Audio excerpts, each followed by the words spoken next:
Hi, and welcome back to Remember Books. I'm Megan from the Saegertown Library, currently here on my very cold sun porch. And for my segment of this YouTube channel, where we talk about books that have a nostalgic meaning for us or books we think we should share with you, the library experience, that sort of thing, I'm going to be remembering the book Inkheart by Cornelia Funke. And I also have the sequel.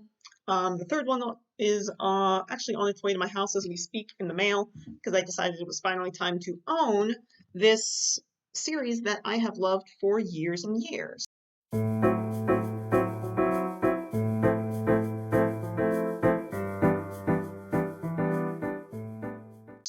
So the premise behind Inkworld is that it's a story about stories.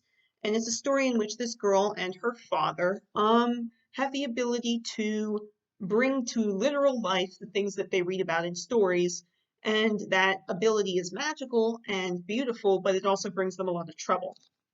I guess you would call it a middle grade book, but for me, one of the best parts of it has always been that because the characters vary in age from the parents to children who become teenagers later in the trilogy, really you can share this book with anyone. You can read it to your kids, and it's mild enough that even though there's scary stuff in it, it won't traumatize them too much. You can read it as an adult, and I mean, for me now, rereading it at 25, it has a different meaning than it did when I read it first at 15, but I think I'm finding new things in it to appreciate that I didn't notice at that time.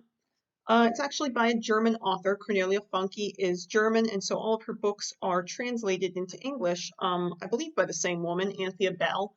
And I don't speak or read German, but I think that as far as translations go, it's really beautiful. She manages to capture all of these very strong, sort of dense images that Funke puts in these books, and yet it's still, like I said, it's a middle grade book, so it's readable for younger kids, even though, I mean, each book is 300, 500 some pages, so they are very thick reads, but if you're looking for something to settle into and really take your time with, highly recommend. Polly did this, so I'm going to do it too, and I'm going to read you a little passage from the first chapter of Inkheart, just to kind of pique your interest a little bit, maybe. Chapter 1 is called A Stranger in the Night. Rain fell that night, a fine whispering rain. Many years later, Maggie had only to close her eyes and she could still hear it, like tiny fingers tapping on the window pane. A dog barked somewhere in the darkness, and however often she tossed and turned, Maggie couldn't get to sleep. The book she had been reading was under her pillow, pressing its cover against her ear as if to lure her back into its printed pages. I'm sure it must be very comfortable sleeping with a hard rectangular thing under her head, her father had teased her the first time he found a book under her pillow. Go and admit it, the book whispers its secret to you at night. Sometimes, yes, Maggie had said, but it only works for children, which made Mo tweak her nose. Mo. Maggie had never called her father anything else. That night, when so much began and so many things changed forever, Maggie had one of her favorite books under her pillow, and since the rain wouldn't let her sleep, she sat up, rubbed the drowsiness from her eyes, and took it out. Its pages rustled promisingly when she opened it. Maggie thought this first whisper sounded a little different from one book to another, depending on whether or not she already knew the story. But she needed light. She had a box of matches hidden in the drawer of her bedside table. Mo had forbidden her to light candles at night. He didn't like fire. Fire devours books, he always said, but she was 12 years old. Surely she could be trusted to keep an eye on a couple of candle flames. Maggie loved to read by candlelight. She had 5 candlesticks on the windowsill, and she was just holding the lighted match to one of the black wicks when she heard footsteps outside. She blew out the match in alarm. Oh, how well she remembered it, even many years later, and knelt to look out of the window, which was wet with rain. Then she saw him. The rain cast a kind of pallor on the darkness, and the stranger was little more than a shadow. Only his face gleamed white as he looked up at Maggie. His hair clung to his forehead. The rain was falling on him, but he ignored it. He stood there motionless, arms crossed over his chest as if that might at least warm him a little, and he kept staring at the house. Must go and wake Mo, thought Maggie, but she stayed put, her heart thudding, and went on gazing out into the night as if the stranger's stillness had infected her. Suddenly he turned his head, and Maggie felt as if he were looking straight into her eyes. She shot off the bed so fast that the open book fell to the floor, and she ran barefoot out into the corridor. This was the end of May, but it was chilly in the old house. There was still a light on in Mo's room. He often stayed up reading late into the night. Maggie had inherited her love of books from her father. When she took refuge from a bad dream with him, nothing could lull her to sleep better than Mo's calm breathing beside her and the sound of the pages turning. Nothing chased nightmares away faster than the rustle of printed paper. But the figure outside the house was no dream. The book Mo was reading that night was bound in pale blue linen. Later, Maggie remembered that, too. What unimportant little details stick in the memory. Mo, there's someone out in the yard. Her father raised his head and looked at her with the usual absent expression he wore when she interrupted his reading. It always took him a few moments to find his way out of that other world, the labyrinth of printed letters. Someone out in the yard, are you sure? He's staring at the house. Mo put down his book. So what were you reading tonight, Dr. Jekyll and Mr. Hyde?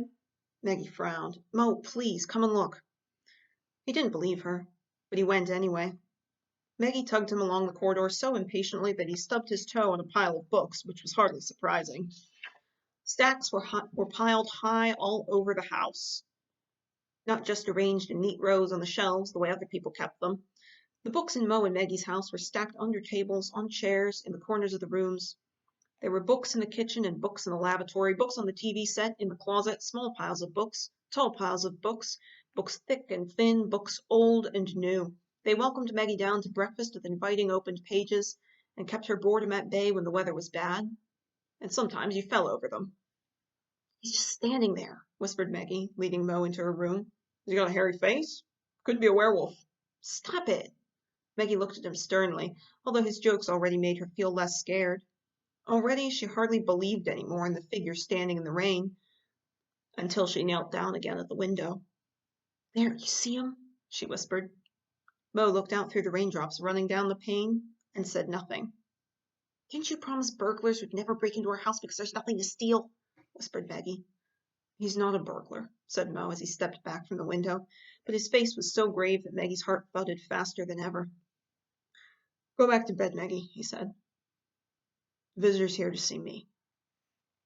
He left the room before Maggie could ask what kind of visitor, for God's sake, turned up in the middle of the night. She followed him anxiously. As she crept down the corridor, she heard her father taking the chain off the front door, and when she reached the hall, she saw him standing in the open doorway.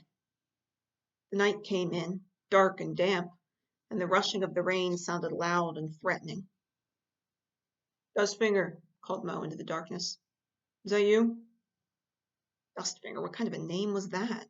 Maggie couldn't remember ever hearing it before, but it sounded familiar, like a distant memory that wouldn't take shape properly.